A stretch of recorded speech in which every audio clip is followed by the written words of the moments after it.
Hello అండి. Welcome to my channel. ఈరోజు మనం మష్రూమ్ ఫ్రై అయితే చేసుకుందాము. ఎప్పుడు చేసేలా కాకుండా ఇలా ఒకసారి చేశారంటే ఇది స్టార్టర్ లాగా, సైడ్ డిష్ లాగా కూడా చాలా బాగుంటుంది. దీనికోసం మనం ఇక్కడ 400 గ్రామ్స్ మష్రూమ్ అయితే తీసుకున్నాము. ఇవి ఇలా నీట్గా క్లీన్ చేసి పెట్టుకోవాలి. ఇక్కడ మనం మష్రూమ్ని 4 పీసెస్గా కట్ చేసుకున్నాను. అంటే పెద్ద సైజు కదా, ఈ సైజ్ సరిపోతుంది. ఇలా కట్ చేసి పెట్టుకున్న తర్వాత స్టవ్ మీద బండలు పెట్టుకొని 2.5 టేబుల్ స్పూన్ ఆయిల్ వేసుకోవాలి. ఇప్పుడు ఇందులో ఒక 2 ఆనియన్స్ కట్ చేసి వేసుకున్నాను. ఇవి చాలా సన్నగా కట్ చేసుకోవాలి. ఇవి తొందరగా మగ్గడానికి నేను ఇక్కడ కొంచెం సాల్ట్ యాడ్ చేశాను. ఇవి కొంచెం మెత్తబడేలాగా వేయించుకోవాలి. ఇవి ఇలా కొంచెం మగ్గిన తర్వాత మనం కట్ చేసి పెట్టుకున్న మష్రూమ్ని అయితే ఇందులోకి యాడ్ చేసేసుకుందాము. ఇప్పుడు ఆనియన్స్ అంతా కలిసేలాగా ఒకసారి మొత్తం నీట్గా కలుపుకోవాలండి. ఇలా మీడియం ఫ్లేమ్లో ఉంచి కొంచెం సేపు మగ్గించుకోవాలి. మష్రూమ్ ఉడకడానికి ఎక్కువ టైం అయితే పట్టదు. చూసారు కదా, ఇప్పుడే వాటర్ అయితే రిలీజ్ అవుతుంది. ఈ వాటర్లోనే ఇది నీట్గా మగ్గిపోతుంది. మనమేం వాటర్ యాడ్ చేయాల్సిన అవసరం లేదు.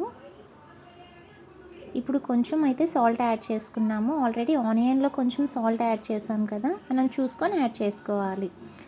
మరో 5 మినిట్స్ తర్వాత ఇందులో ఒక పావు టీ స్పూన్ పసుపు, అలాగే 1 టీ స్పూన్ కారం వేసుకోవాలి. ఇదంతా నీట్గా కలిసేలాగా కలుపుకోవాలి. ఇలా ఒక 5 మినిట్స్ మగ్గించుకున్నామంటే ఇది ఆల్మోస్ట్ కుక్ అయిపోయి ఉంటుంది. ఇప్పుడు మనం ఇందులో మిరియాల పొడి, అలాగే ధనియాల పొడి వేసుకుందాము. ఇందులో జీలకర్ర పొడి వేసుకుంటే కూడా చాలా బాగుంటుంది. ఒక చిటికెడు గరం మసాలా కూడా వేసుకొని నీట్గా కలిపేసుకుందాము.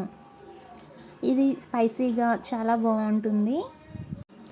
ఇది ఇంకా స్టవ్ ఆపేసే ఇంకా 3-4 మినిట్స్ ముందు మనం ఇందులో పచ్చిమిర్చి యాడ్ చేసుకొని బాగా మిక్స్ చేసుకుందాము.